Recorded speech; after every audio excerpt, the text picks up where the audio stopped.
Wolverines!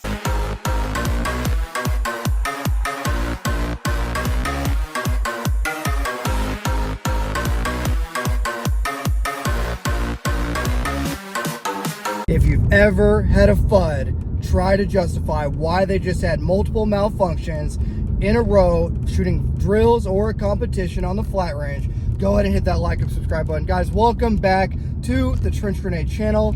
I am your host, the average 1911 enjoyer but hater for real duty use that your mom said that we have at home. Thanks for watching. Guys, today we're going to be discussing my experiences professionally with the 1911 platform of handgun. Now, I have never carried a 1911 professionally. I'm just going to get that out of the way. But I've worked alongside some guys that have carried it, and boy, do they have some complaints about the M45 that was carried by the Marines for a short period of time. So that's going to be the discussion of the video.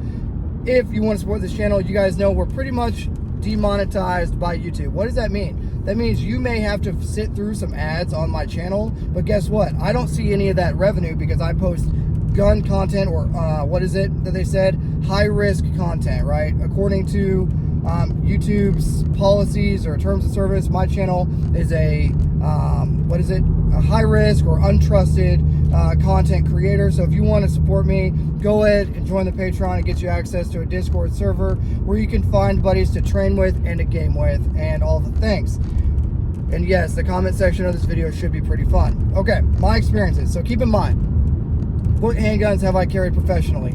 The M17 and the M9A1 and the Glock 17 Gen 2. Those are the guns that I've carried at work in the Army for the past 12 years in the infantry, right? Airborne infantry, mechanized infantry. Those are the guns that I have carried. So I can't really speak firsthand, right? I don't have firsthand knowledge of carrying the 1911. It's primarily the M45 from Colt, okay? The Raider. Now, I have worked back in 425. I have worked with some Marines. Now, these Marines did not have anything good to say about the 1911. I'm gonna pull over and give you some good audio here for a few minutes about that handgun. So here we go. Let me pull over, and now we're talking. So let's talk about the M45 that the Marines had. So, working professionally with a handgun, you will work in and around vehicles and aircraft a lot. Now, vehicles will kick up dirt, and helicopters will kick up dirt, and that will render your 1911 handgun inoperable. Why, Trench? Why is it going to render my 1911 inoperable? Because that thing needs to be well lubricated. So oftentimes with your M4A1 or, you know, whatever rifle you're rocking, those rifles can, generally speaking, be ran relatively dry. So you don't need to over lubricate them or lubricate them to any sort of severe degree. Now, the 1911 platform needs to be ran well lubricated, wet, okay? The tolerances of that handgun and the way that it is designed leads it to need to have a lot of lubrication. This led to the Marines, specifically the Force Recon guys that stayed in our overhaul or our transition barracks when I was in 425 up in Alaska as an airborne weapons squad leader, right? During that time, and a platoon sergeant for a little bit. So during that time, these dudes came in and they were training and they were doing a bunch of high-speed stuff on all of our ranges, right? And we got to, you know, shoot the shit with them a little bit and learn about what their TTPs and SOPs are.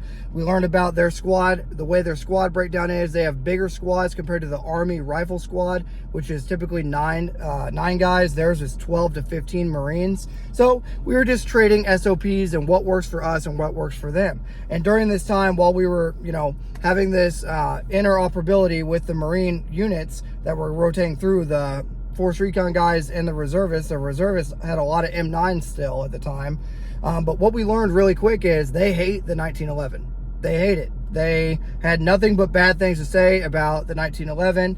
Yes, the 45 was cool because they had a larger projectile because they weren't authorized, according to the Geneva Convention, same as us, to carry hollow point ammunition, thus leading us to carry the M17 with 22 rounds and them to carry the M45, the Raider, or whatever it is, the Marsoc Raider, or whatever handgun it was that they were carrying, whatever the designation is, right? But long story short, those dudes hated that gun. Whenever they had to transition to it and CQB and training, they had malfunctions with it. The finish of that specific gun was bad in a field environment or austere environment or combat environment. So my experiences from guys that have been there and guys that have done that, the magazines, I've shot with a lot of guys in competition that have a ton of issues with magazines. They'll have to like fine tune the magazine to the gun and vice versa to make sure the magazines run perfectly. Magazines are a massive issue when it comes to the 1911 platform in general. That goes for 2011s as well. Even the staccatos have issues with the magazines, right? That's why STI, or whatever the previous branding name of staccato was, almost went out of business and they had to rebrand to staccato. So magazines are an issue. Having to keep the gun perfectly lubricated and relatively clean is an issue. And I'll tell you another anecdote. Another unit that carried Glock 22s for a while. The snipers, okay? Snipers and Ranger Battalion, I believe 2nd Bat, they ended up using Glock 19s and Glock 22s at different periods of time. And they also were potentially going to carry the M45, right? But it absolutely did not pass the sniff test, and they ended up carrying the Glock 19 for a lot of years. But before that, they were carrying the Glock 22s. So why did the Army get away from the 1911? Reliability with magazines, okay? Magazine capacity and overall reliability of the gun and overall weight of the gun. I would rather have a Glock 22, a Glock 17, an M9 A4 or M9 A1, or a Glock or an M17, right? And for those that are watching my channel for the first time, seeing this video, I've been in the Army for over a decade, right? Active duty infantry. I don't know if I already stated that in this video. I think I might have. A lot of TBI, brain damage, jumping out of planes, right? But I've carried the M17 a lot. I've carried the M9A1 a lot. And I've carried the, which one did I forget to mention? The Glock 17 Gen 2 a lot. And you know, I would never want to carry a paperweight on my hip that I couldn't rely on. You rarely will carry a handgun anyway, unless you're a squad leader and above, a machine gunner. There's only a medic. There's only very few scenarios where you actually will ever even carry a handgun to begin with. And I cannot imagine carrying a 1911 on my hip, knowing that thing's probably going to malfunction, or just malfunction more than a M17. Right? Because the M17 actually does pretty well. Like I like the M17, not the 320 line, but I like the M17 because I've competed with it, carried it for duty a ton, shot a ton of rounds through it, and it works for me, right? So I'm not saying I don't like 1911s. 1911s look cool. They have like a second kind of cool to rip off Nothing Fancy, but outside of that like cool factor of World War II and Korea, Vietnam, World War I, outside of that cool factor, that it's an absolute no-go for me. They're too heavy, too unreliable. 9mm is the way ahead for capacity. So even a 9mm 1911, they're finicky. You know, a ton of companies are making them nowadays. The magazines are too finicky. The guns aren't reliable.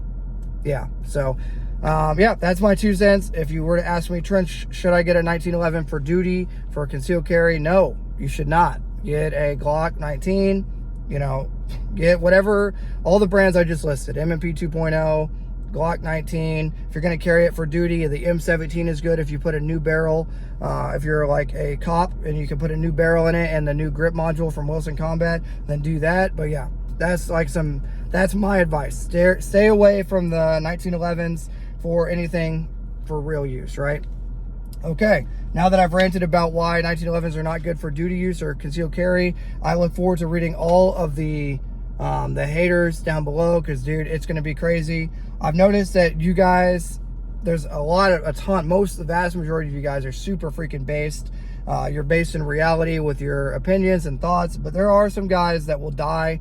They'll die on the hill for their 1911, or they'll die on the hill for their PSA, Aero Precision, you know, whatever, trash AR, whatever bad product they have. A lot of guys will die on the hill.